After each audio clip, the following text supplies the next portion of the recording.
Unidad número 3. Manejo de problemas y conflictos. Definición de conflicto. El ser humano siempre y especialmente cuando vive en sociedad se mueve tras intereses y algunos casos personales y en otros colectivos. La vida cotidiana en cada instante nos fuerza a optar y elegir entre alternativas diversas respecto tanto a la satisfacción del interés que daremos prioridad como a la forma o instrumentos a través del cual realizamos lo decidido. Esto hace que el conflicto se encuentre en el centro de toda relación social. Pero, ¿qué es el conflicto? Este consiste en un enfrentamiento intencional entre dos o más seres o grupos de una misma especie que manifiestan unos a la vista de otros una intención hostil en general o a propósito de un derecho que, por mantener, afirmar o restablecer el derecho, tratan de quebrar la resistencia del otro. Eventualmente por el recurso a la violencia, la cual según el caso puede orientarse a aniquilar al adversario. En el conflicto entonces se verifican las siguientes circunstancias. 1. El enfrentamiento es voluntario. 2. Los dos antagonistas deben ser de la misma especie, puesto que no hay conflicto entre un hombre y un animal. Y 3. La intencionalidad conflictiva implica una voluntad hostil, es decir, una voluntad de dañar al otro. Bien, tomando en cuenta estas características que se han mencionado, también es necesario hacer una retrospectiva sobre otros puntos más importantes acerca del conflicto. Pues los conflictos son parte de nuestra vida y una gran fuente de aprendizaje. Tener conflictos significa estar vivo y lo saludable es aprender a manejarlos principalmente porque algunos son inevitables. Lo que sí es inevitable son las consecuencias negativas de los mismos. Todos tenemos recursos internos e innatos que nos dotan de capacidades para abordarlos. El ser humano sobrevive gracias a ellos. Si bien es cierto que las estrategias útiles se aprenden si miras a tu entorno, quizás veas que los adultos con los que has crecido tampoco tienen estas habilidades, siendo que por eso probablemente que no hayan tenido un modelo adecuado que sirva. Las consecuencias de estos pueden ser que no se pueda abordar las dificultades que surgen en las relaciones personales y que debido a esto te impidan afrontar el miedo, dar opiniones o evitar las discusiones. O por otro lado, no sepas dar tu opinión sin imponerla, tengas dificultad para ceder y ponerte en el lugar del otro. Las emociones básicas que se experimentan cuando se viven en conflictos son la rabia, la tristeza, el miedo, a veces de formas independientes y otras veces todas a la vez. El camino de la resolución de conflictos no es otra cosa que la expresión adecuada de estas emociones, la escucha de las demás y la búsqueda de las alternativas válidas para los miembros que experimentan el conflicto.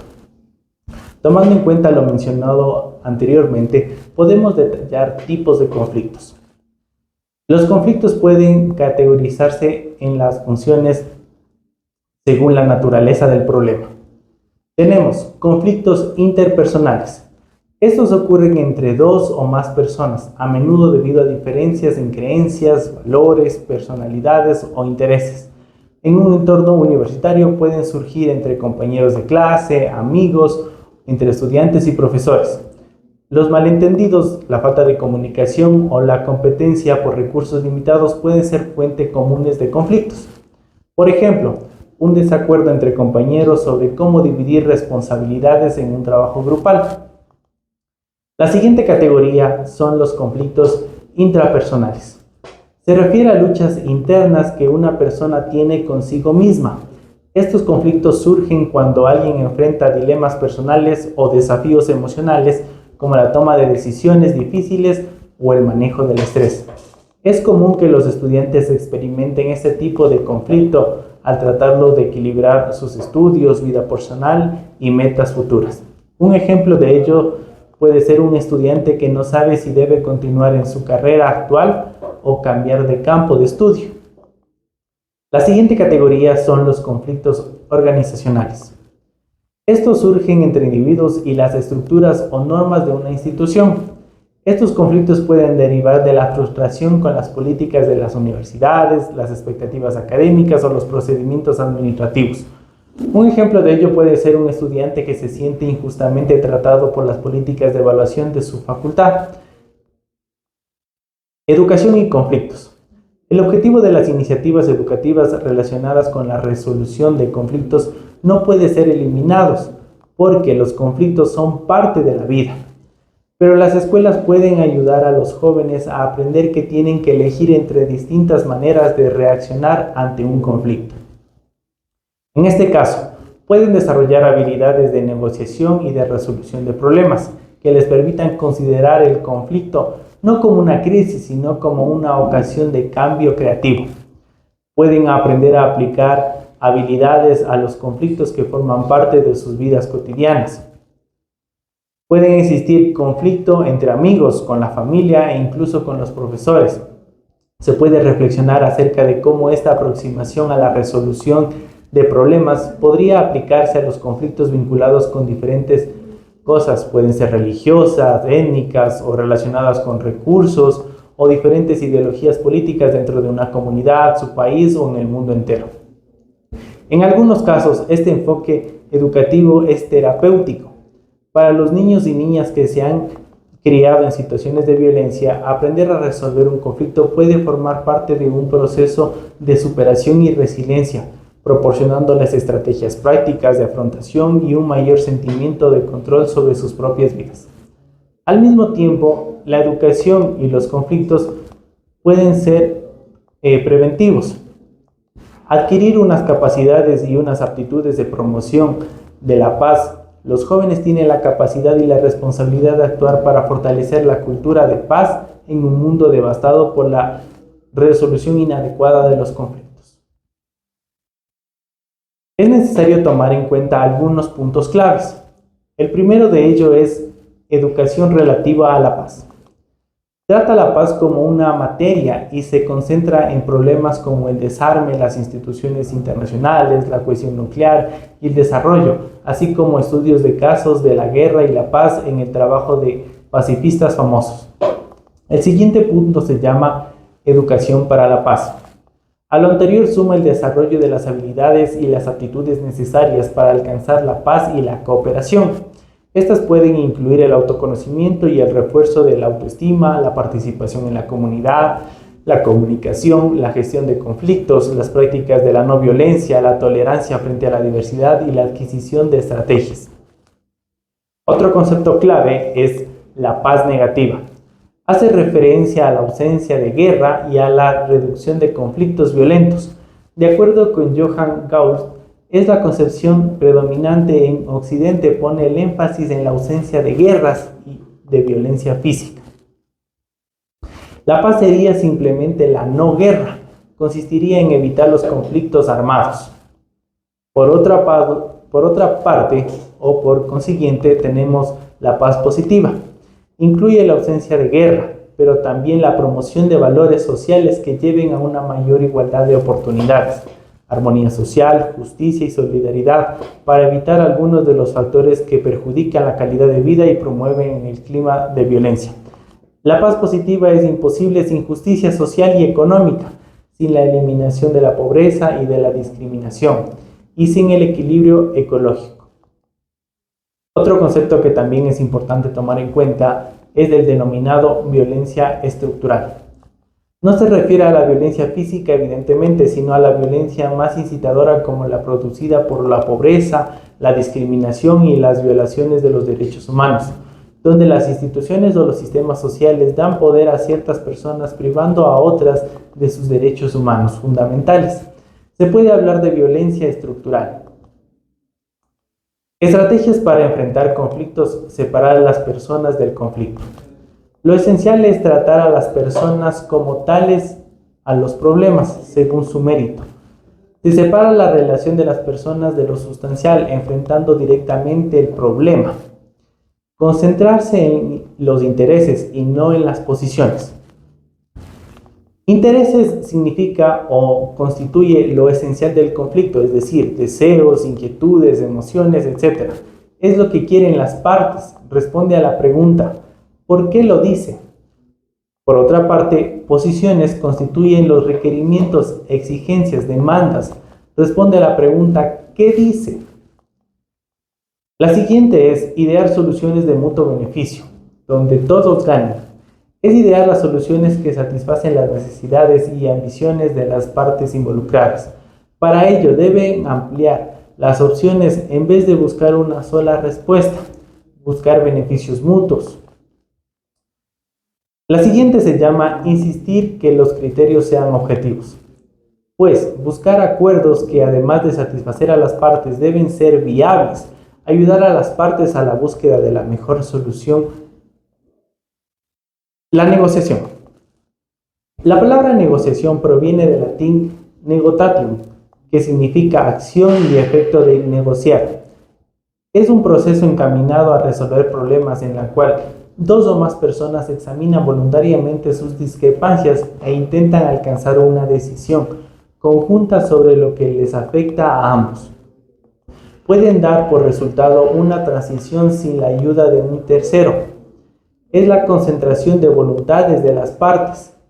La negociación es una institución que persigue establecer una relación más deseable para ambas partes a través de intercambios, trueques y compromisos de los derechos, sean estos legales, económicos o psicológicos, siendo sus objetivos más importantes lograr un orden de relaciones donde antes no existía. Modificar un conjunto de relaciones existentes por otras más convenientes para una de las partes o para ambas. Podemos llamarlo a esto gestión. Por el resultado es colaboradora porque ambas partes ganan. Por las personas que intervienen es autocompositiva. Por la solución depende de las partes. Aquí podemos determinar formas que pueden ser la directa, donde la solución depende de las partes sin facilitamiento de un tercero. Dentro de estas formas directas podemos encontrar un rol conciliador, donde se proponen formas de solución, y un rol mediador, en el cual no propone formas de solución. También existe una forma asistida, en contraposición a la forma directa. Aquí, el facilitador es un tercero para poder solucionar el conflicto. También existen tipos que pueden ser concesional, relacionado con la confrontación, ya que vence el que tiene más poder. La parte que no logra satisfacer sus intereses tiene que elegir entre la aceptación de las condiciones impuestas por el vencedor o correr el riesgo de ser totalmente eliminado. También existe un tipo de conflicto basado en intereses, que tiene la ventaja de llegar al resultado de común beneficio y eventualmente mejora las relaciones entre las partes. Basado en posiciones, es otro tipo de conflictos. Tiende a obtener resultados en desperdicio de recursos, beneficios mutuos para las partes. Bien, ahora como estrategias para poder afrontar los conflictos podemos hablar de la mediación. La mediación es una negociación asistida, esto es, las partes actúan por sí mismas, más concretamente las partes actúan, negocian y proponen las soluciones. Las mediaciones es un acto voluntario, lo que significa que las partes deciden participar o no participar en el proceso de la mediación. Pueden ponerle fin en cualquier momento y no están obligadas a llegar a un acuerdo. Por lo tanto, el acuerdo únicamente se firmará si las partes están conformes con el contenido del mismo. La mediación es un proceso que tiende al acuerdo y no a la reparación. El mediador utiliza una estructura ya pautada y técnicas específicas para poder alcanzar los objetivos. De todas formas, a pesar de esta forma, la mediación exenta las reglas que es forzosa respetarlos. El papel determinante que tienen las partes y la posibilidad que tienen al mediador de imprimir su propio estilo del proceso hacen de la mediación un instrumento muy flexible. Por otra parte, la mediación está basada en el principio de confidencialidad, por lo que ni el mediador ni las partes pueden revelar lo ocurrido en las sesiones a no ser que cuenten con la autorización de los otros. La mediación se caracteriza por ser un procedimiento informal y flexible. El acuerdo producto de la mediación parte de los propios intereses los que se consiguen una garantía que los intereses de las partes van a quedar salvaguardadas. El siguiente punto se llama manejo de conflictos. En el manejo de conflictos comprende el sostenimiento, el procesamiento, la solución y los resultados. El objetivo del manejo de conflictos es reducir las discrepancias que los origina. Es decir, el manejo de conflictos apunta en lo posible a sus causas. Hay dos estrategias fundamentales para el manejo de conflictos: la asociativa y la disociativa. Las estrategias asociativas tratan de inducir a las partes en conflicto a que se acerquen, que comprendan las pretensiones del otro y que lleguen a compromisos. La estrategia disociativa, en cambio, parte de la base de separar las partes del conflicto, de impedir cualquier contacto entre ellas. Son instrumentos de las estrategias asociativas: la eliminación de la interferencia entre la comunicación, la formación de consensos, los comportamientos mediante mediación, las estrategias de ganar-ganar o win-win en inglés, la transformación de las posturas en necesidades, la delegación de los árbitros o también de los llamados arbitrajes, la creación de dependencias mutuas. Son instrumentos de las estrategias disociativas. Por otra parte, la votación por mayoría, la no intervención, la reparación, la separación especial, la separación de competencias, la amenaza de violencia, la lucha, la guerra. El conflicto puede tener todas estas aristas en esta forma disociativa. Ahora bien, el conflicto puede tener también 4 salidas, que pueden ser el caos, la destrucción de las posturas de una de las partes, el acuerdo o la continuación sin cambios del conflicto. Habilidades de comunicación para la resolución de conflictos. Esta va a ser la última temática que vamos a tratar en esta unidad. La comunicación eficaz es clave para gestionar y resolver conflictos de manera constructiva. Algunas de las habilidades esenciales son las siguientes. La primera se denomina escucha activa. Esta es la capacidad de prestar atención plena al interlocutor, mostrando interés genuino por lo que dice, sin interrumpir o juzgar. Incluye hacer preguntas aclaratorias y resumir lo que se ha escuchado para asegurar la comprensión. La siguiente habilidad se llama comunicación asertiva. Implica expresar pensamientos, sentimientos y necesidades de manera clara y directa, sin ser agresivo ni pasivo. La asertividad respeta tanto los propios derechos como los de los demás, los que ayudan a reducir tensiones. La siguiente habilidad se llama empatía. Esta es la habilidad de comprender y compartir los sentimientos del otro. La empatía permite a las personas conectar emocionalmente y reconocer las perspectivas ajenas, lo que puede ayudar a reducir malentendidos y tensiones. Control del lenguaje no verbal. Los gestos, las posturas y el tono de voz juegan un papel importante en la comunicación. Mantener un lenguaje corporal abierto y un tono de voz calmado pueden contribuir a resolver el conflicto más rápidamente. Autocontrol emocional. El autocontrol emocional es la capacidad de gestionar las propias emociones, especialmente en situaciones de estrés o conflicto, para reaccionar de manera equilibrada. Involucra 3 aspectos claves, que son la identificación de las emociones, el ser conscientes de las propias emociones, el cual es el primer paso para gestionarlas, y esto implica reconocer cuando se siente el enojo, frustración, ansiedad o miedo durante un conflicto. Entender estas emociones influye en el comportamiento, puesto que es crucial para no reaccionar impulsivamente. La última habilidad se llama regulación emocional. Consiste en aplicar técnicas para mantener la calma y controlar las reacciones emocionales. Estrategias como la respiración profunda, el mindfulness o contar hasta 10 antes de responder pueden ayudar a prevenir respuestas impulsivas. Estas han sido las habilidades que nos brindan para poder manejar los conflictos. Muchas gracias. Sé parte de los mejores.